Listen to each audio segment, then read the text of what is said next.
There is no actual us. There's only God. What we take to be us is actually just a manifestation of God.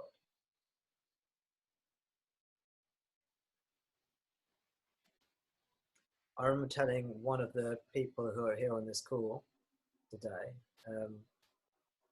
an image that Ramana used to give about human beings. He said human beings are like the gargoyles that you find on like the temple wall or the church wall. And you get these sort of statues where the gargoyle's on the top of a column. It's a stone gargoyle on the top of a column holding up the roof. And he says human beings are like that. They think they're holding up the roof. You're just a stone carving on a pillar. You're not doing anything. It's the pillar that's doing everything. You're just a manifestation. There is no real you.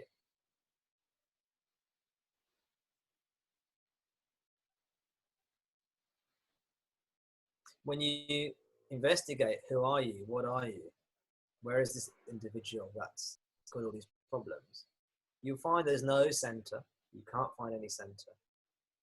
And you find there's no chooser. There's no one choosing anything. You find there's no real choice.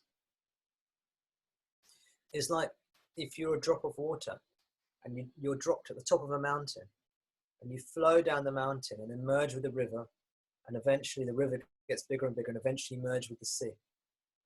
Someone just dropped you as a drop of water top of the mountain. You just roll down the mountain, eventually end up in the sea.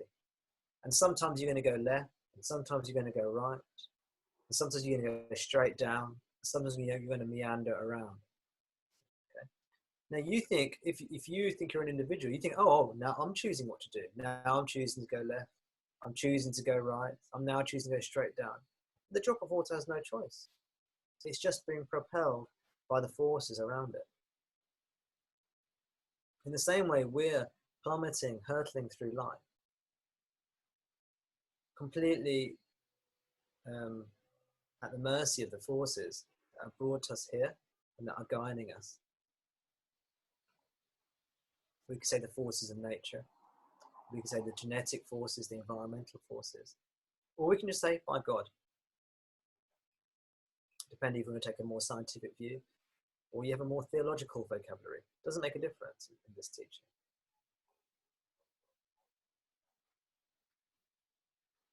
So it's all as it should be.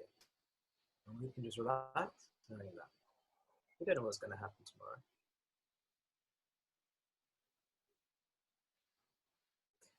Sometimes the body-mind's going to be concerned about tomorrow. That's fine.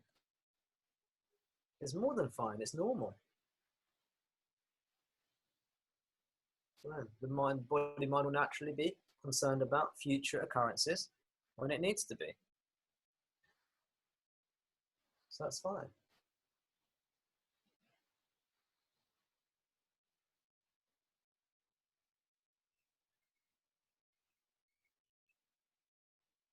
You want to arrange for the washing machine repair person to come over on Tuesday, 10 o'clock in the morning to fix the washing machine?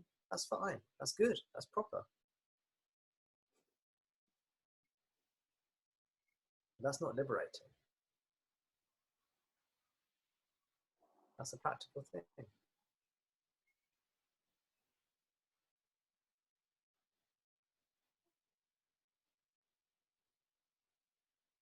In liberation, just the total now, just the totality of the now.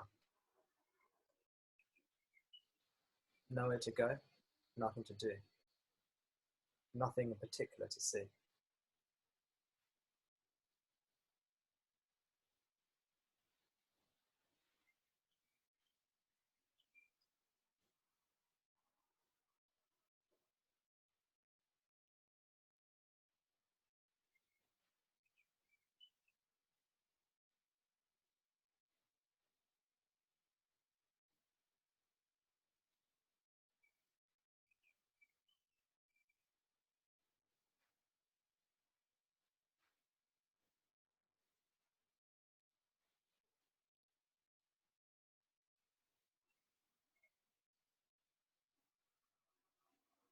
As we fall in love with God, we fall deeper and deeper in love with God.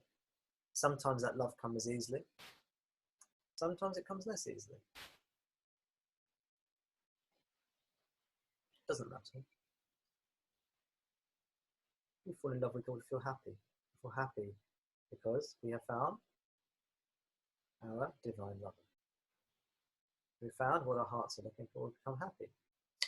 As we become happier and more content in God's love, in God's being, God's love which is everywhere and everything, not separate from anything, our minds become happy, contented, still.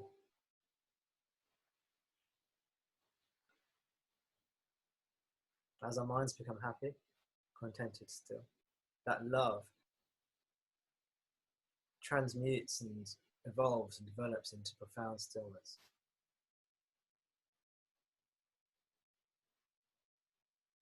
This profound stillness is called wisdom. In profound stillness, the appearance of a me and a not me, or the apparent division between a me and a not me, disappears. The distinction, the conceptual distinction, the felt distinction between a me and a not me disappears.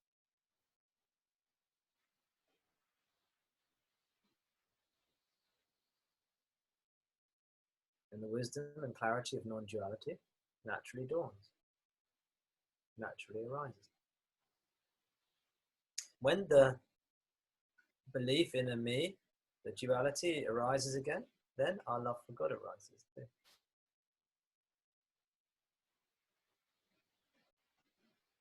So we have a to and fro between love, devotion, and then silence. Silence supreme, supreme silence. And then love, devotion, and then silence. And of course, samsara might be there as well. Samsara means the suffering, chattering might come in between that stuff as well. You might get a lot of suffering as well. But then, at some point, the teachings come back to us. Silence, love, devotion. The love and devotion is the path of love. The silence, well, that's the fusion of all the paths. That's the fusion of the path of love. It's with the path of meditation, with the path of knowledge and wisdom, and with the path of action as well. It all ends in profound, lovely, restful silence.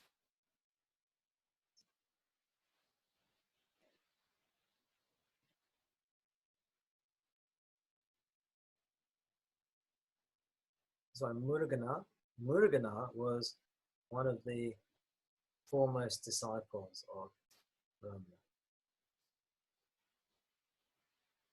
And Muruggana said in one of his poetic works, something along the lines of, Brahmana, you taught me to worship you by being still.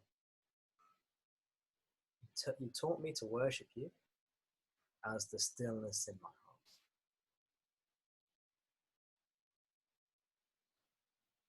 So different forms of worship. You can do an external worship where you worship an idol, which is a wonderful way to worship. And then it can become more of an inward practice where you're being in God's presence, in his felt love. And then it can be just total unity silence, so there's no division between observer, observed, lover and loved. There's just oneness or silence, stillness, silence. Mauna is the Sanskrit word for that. Mauna. Bhakti is the Sanskrit word for love. Mukti is the Sanskrit word for liberation. The bhakti leads to mukti. Love leads to liberation. They're actually one and the same. There's only one. There's only one. There's only one.